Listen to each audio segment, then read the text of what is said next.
बिस्मिल्लाहिर्रहमानिर्रहीम अस्सलाम वालेकुम रहमतुल्लाह। सुप्रीम कोर्ट ऑफ पाकिस्तान के अंदर आज भी ऐसे जजेस मौजूद हैं जो कि आइन और कानून के मुताबिक चलने के लिए हर वक्त तैयार रहते हैं और उनको पता है कि आइन और कानून के मुताबिक क्योंकि हमने हलफ लिया है इसलिए आइन और कानून की पासदारी करनी है, उसकी हुक्मरानी कायम करनी है, इंसाफ करना है, मेरिट के ऊपर फैसले करने हैं और कुछ भी हो जाए, चाहे शहबाज हुकूमत की जानिब से 26वीं आइनी तरमीम पास कर ली जाए, चाहे इस्टेब्लिशमेंट की जानिब से उनकी कोई गर्दन मरोड़ी जाए, उनका बाजू मरोड़ा जाए, उनकी गिच्ची मरोड़ी जाए, कुछ भी किया जाए, यानी उनके ऊपर मुख्तलिफ हरबे हथकंडे इस्तेमाल किया जाए जजेस को अपनी मर्ज़ी के फ़ैसले लेने के लिए, लेकिन जजेस फिर भी अपने हलफ के ऊपर खड़े रहते हैं, डटे रहते हैं। अब उनमें से 2-3 जजेस हैं जो आज भी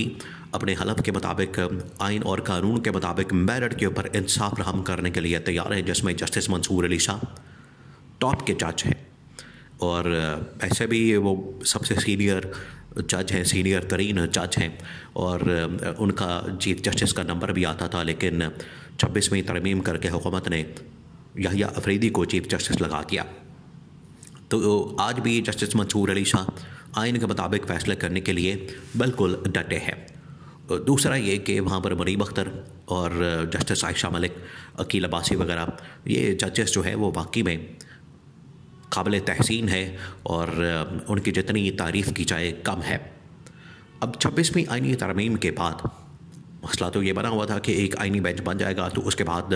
तमाम मामला जो है वो हुकूमत के कंट्रोल में चले जाएंगे और इमरान खान को पता था कि ये 26वीं आइनी तरमीम इस मकसद के लिए की जा रही है। उसके पीछे 2 मकसद थे। इमरान खान ने बड़ा अर्सा पहले बता दिया था, तकरीबन साल पहले बता दिया था कि ये काजी फ़ाइज़ ईसा को एक्सटेंशन देंगे क्योंकि काजी फ़ाइज़ ईसा इनके लिए गारंटी की हैसियत रखता है, इनके लिए गारंटर है, ज़ामिन है। तो काजी फ़ाइज़ ईसा का वजूद, काजी फ़ाइज़ ईसा का बतौर चीफ जस्टिस रहना वो इनके लिए बड़ा ज़रूरी है। देखिए आज काजी फ़ाइज़ ईसा अपने ओहदे से हट गया, रिटायर हो गया और उसका कोई अता पता नहीं है, बिल्कुल गुमनामी की ज़िंदगी में चला गया, बिल्कुल गुमनामी की ज़िंदगी में। यही होता है, यही होता है जब आप पावर में होते हैं, इक़्तिदार में होते हैं तो हर रोज़ आपकी ख़बरें लगती हैं, हर रोज़ आपके टिकर्स चलते हैं, हर रोज़ आपकी ख़बरों के रिमार्क्स के फटे चलते हैं, ब्रेकिंग न्यूज़ चलती है और हर जगह के ऊपर आपका ज़िक्र होता है। लेकिन आज देखें उसके पास होता नहीं तो आज दुनिया में उसका नामो निशान नहीं है। तो ये है इबरत की जगह, ये है इबरत का मकाम, ये है मकाफ़ात अमल कि आपने हमेशा लोगों के साथ जिस ओहदे के ऊपर आप पहुँचे हैं उसके साथ आपको ज़िम्मेदारी भी मिलती है कि आपने लोगों को इंसाफ फराहम करना है, जो कि काजी फ़ाइज़ ईसा ने नहीं किया। तो बहरहाल अब वो जाने और बाकी मामला जो है वो उनका अब चला गया है, अल्लाह के सुपुर्द हो गया है। अब बात यह है कि जस्टिस मंसूर अली शाह ने जो फ़ैसला दिया है 26वीं आइनी तरमीम के नतीजे में इन्होंने पूरा कंट्रोल तक किया है, लेकिन 2-3 जजेस आज भी खड़े हैं। अब बहुत सारे ऐसे लोग 26वीं आइनी तरमीम पास करवाने के लिए इन्होंने क्या किया कि उनको ख़रीदा, हॉर्स ट्रेडिंग की, ख़रीद फ़रोख्त की, उनके ज़मीर ख़रीदे, उनको के पकड़ दकड़ की, उनके ऊपर प्रेशर डाला और इमरान खान के बहुत सारे MNA MPA, ख़ास तौर पर MNA, क्योंकि इसमें MPA का तो किरदार नहीं था, MNA का किरदार होता है क्योंकि इन्होंने तरमीम जो है वो कौमी असम्बली से पास करवानी है। तो कौमी असम्बली के अंदर और सेनेट के अंदर जो है बहुत सारे लोगों को ख़रीदा गया, उनको ज़मीर ख़रीदे गए, उनको लालच दी गई, उनको ओहदे ऑफ़र किए गए, उनको वज़ारतें ऑफ़र की गई, उनको पता नहीं क्या क्या ऑफ़र किया गया। उसमें एक शख्स आदिल बाज़ाई जो कि अपने बात के ऊपर खड़ा हो गया और डट गया, उसने वोट देने से इनकार कर दिया। 26वीं आइनी तरमीम में नून लीग और पीपल्स पार्टी के हक़ में या हुकूमत के हक़ में वो इमरान खान के नज़रिए के साथ डट गया और उन दिनों में बहुत सारे लोगों के ऊपर इतना प्रेशर आया, इतना प्रेशर आया, किसी का कारोबार तबाह किया जा रहा है, किसी के घर वालों को उठाया जा रहा है, उनके घर वालों की माँ बहनों के दुपट्टे खींचे जा रहे हैं, उनकी इज़्ज़तों के ऊपर हाथ डाला जा रहा है, उनकी इज़्ज़तों को पामाल किया जा रहा है। ये सब कुछ हो रहा था उन दिनों में जिस दिनों में 26वीं आइनी तरमीम पास करवानी थी। अब आदिल बाज़ाई भी खड़ा हो गया, डट गया। बाद में इन लोगों ने क्या किया कि नून लीग और पीपल्स पार्टी ने मिल के स्पीकर अय्याज सादिक को रेफरेंस भेज दिया, उसने पकड़ के रेफरेंस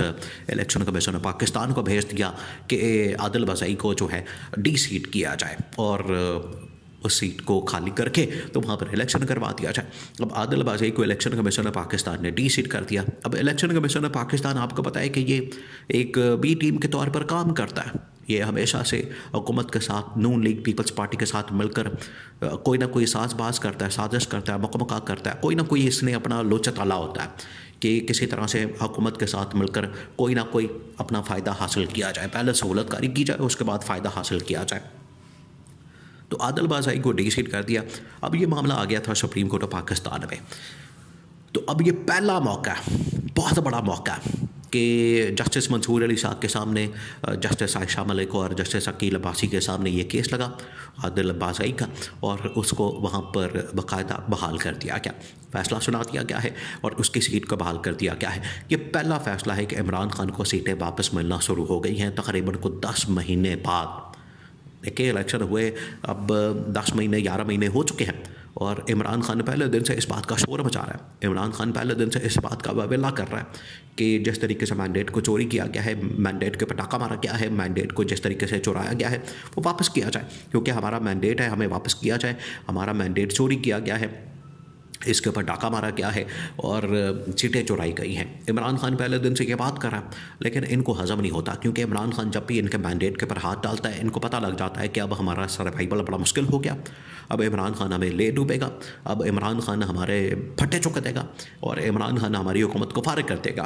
तो ये फ़ौरन जो है वो इमरान खान के ऊपर केसेस, मुकदमात, इमरान खान के ख़िलाफ़ इंतकामी कार्रवाई, वो सारा कुछ कर देते हैं। इनको पता है कि जब भी इनके मैंडेट के ऊपर बात होगी तो इनके पैरों के नीचे से ज़मीन निकल जाती है, क्योंकि मैंडेट ही असल वो चीज़ है। अगर इनसे गई तो हुकूमत गई।